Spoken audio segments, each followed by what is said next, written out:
Did the Dallas Cowboys just invent a new offense? Not the digit system, not West Coast. It's that Texas coast.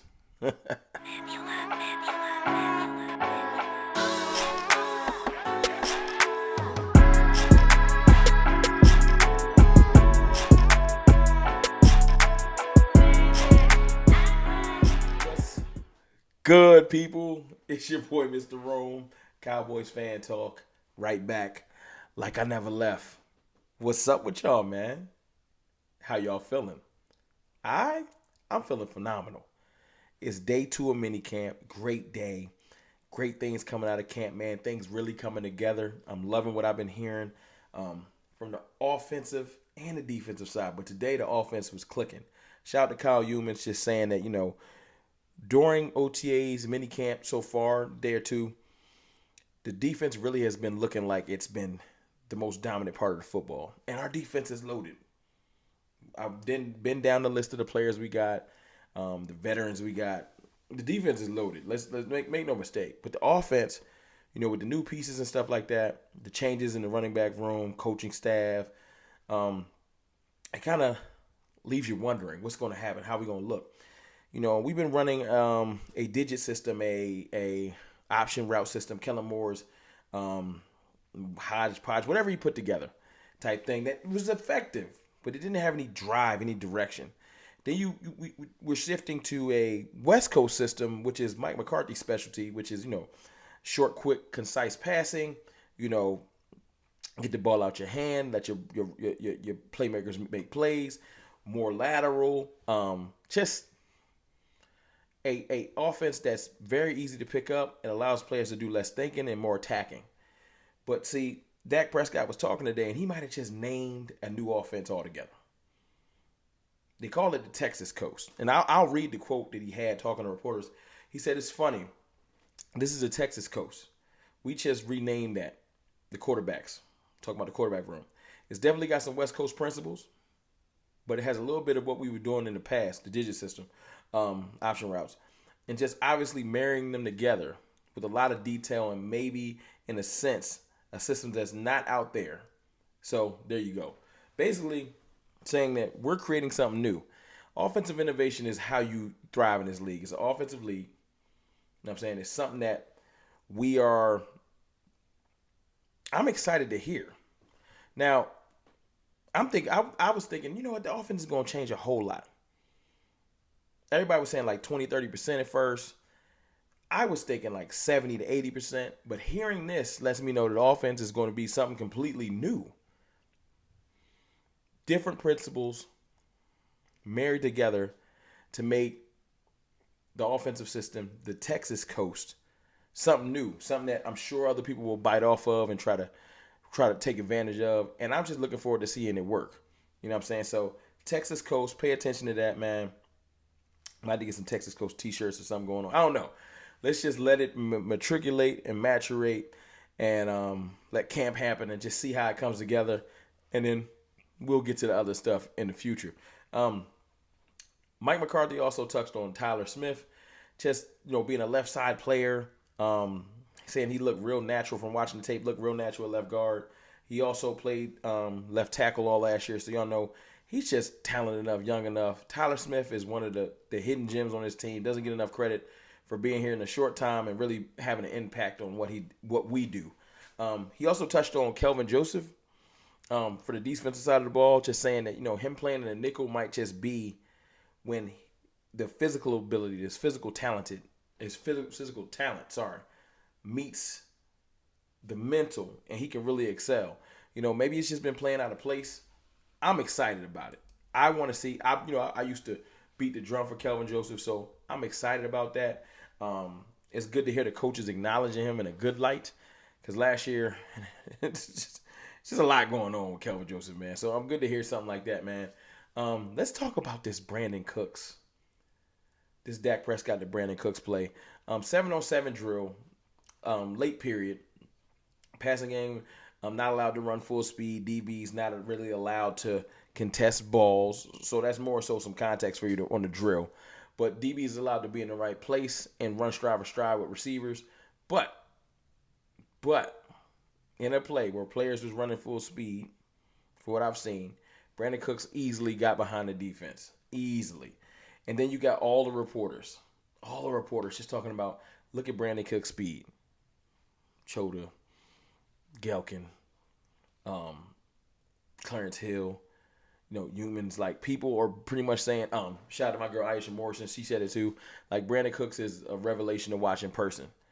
And it's just like, I can't wait. I can't wait for it to grace our screen. I'll put up the clip. It's just dope to see it stream by stream. Now, the Cowboys ain't been putting out those HD videos to try to make everybody look good. We ain't worried about that. But watching the clip frame by frame, it's dope just to watch Brandin Cooks get behind the defense and watch Dak drop that dime to him. So the Brandin Cooks' Wash Club, man, y'all got to have a meeting, man, because the accusations y'all had about him being washed, okay. I hope the teams that's talking trash, I hope your safeties can cover. Because your corners ain't going to be able to run stride for stride with Cooks. I'm telling you right now. Not when I seen T.Y. Hilton dust people last year. I said, what game was that? Look, it was Christmas. That's the game. Yeah, 30-30. Y'all know the play. If he's doing that, you already know. Let's talk about CeeDee Lamb, man. CeeDee Lamb had a scare today. Literally almost had me driving to the ABC store to start day drinking. I'm telling you right now, they said CeeDee Lamb went down with an injury, came up across my feed. I started to freak out. Now, I see people saying, that's why we need to go get D-Hop. Anybody can have an injury. Any team with dope receivers. If the Eagles lose A.J. Brown or Devontae Smith, they're going to freak out too. It is what it is. You are injury away in this league from having a mediocre season. But luckily, reports came out soon after that CeeDee Lamb is okay. So, woosah. I thought I was going to have to get this liquor popping in the middle of the day, but I didn't. So I'm happy about that. Dak Prescott with some CeeDee Lamb praise too. Coming out and saying, CeeDee Lamb, I'll say it, I believe it. I think he'll be the best receiver in the league. That deserves its own video. Because I've been beating the drum for CeeDee Lamb. I've been leading the charge. I was saying he was a number one last year. And oh no, and this year the new thing is not that CeeDee Lamb's not a great receiver, not that he's not a second team All-Pro, which he is, not that he's not top 10, which he is. It's, well, he's only good because he plays out of the slot. It's always something. Goalpost is moving around. It's all good. But to hear Dak Prescott, see, when your quarterback, the most hated player in the league, by the way, Dak Prescott, when he puts out there that I believe that CeeDee Lamb's going to be the best receiver in the league, you say that because you confidently feel like you can get him the ball, enough to make sure that he can achieve that goal. That's partially you putting on your back that I can make sure that he becomes the best receiver in the league. Me delivering the ball to him will get that done. So I love to see that. He also praised Brandin Cooks, and like I said, he said it's beautiful.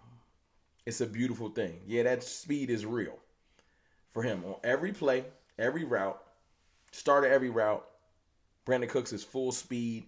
You can see the veteran and all of the years of experience coming out. Route running's crisp, speed in and out of routes, understanding of where to be on the field. I'm so happy about this receiving core. The fact that Michael Gallup's going to be able to come back and play against three corners. Oh, it's a great thing. Lastly, let me touch on the defense, man. The defense, like I said, is great. To see Mozzie Smith and Jonathan Hankins line up next to each other, with Quentin Bohanna on the field too. Shout out to Foots the King. Foots the King said, I think this might be a top. He was saying he listed his top defenses. He only put the Jets above them. I'm taking us over the Jets. You know why? 2 words. Micah Parsons. Nobody in this league got a Micah Parsons. Not a team. While we got Micah, we got the best defender in the league. I'm going to go ahead and say it. Just like I was saying that CeeDee Lamb was a bona fide number 1. I'm telling you right now, Micah Parsons is the best defender in the league, and we got him with an incredible supporting cast. I feel like we have the number 1 defense in the league. Can't nobody tell me different. And if the team that wear green in the Northeast try to say something, you got to go find a linebacking core, some safeties, and your D-tackle room is mad green, as in young. I got to see it. Your corner's legit. But it's a lot of question marks on that team. Your defense ain't on my defense's level. Don't care, ain't trying to hear it. We got years of experience in here. We add in the perfect little pieces to make it better. Gilmore, Mozzie. I cannot wait cannot wait. That's why go back and look at that schedule. Then go back and look at our defensive roster and tell me which quarterbacks on our schedule really can deal with our defense. You let me know. But look, day 2 of training camp, everything I've heard was phenomenal. Y'all let me know in the comments as usual what I missed. Don't forget, after this mini camp ends, we about to have some dead time. We're going to have time to go back to these interviews, go back to these little nuggets, go back and revisit other things that have been said in the last couple of weeks and break it down even further. Don't think that because minicamp stop, I'm going to stop. CFT on deck. I'm going to get y'all content. It's your boy, Mr. Rome. I holla.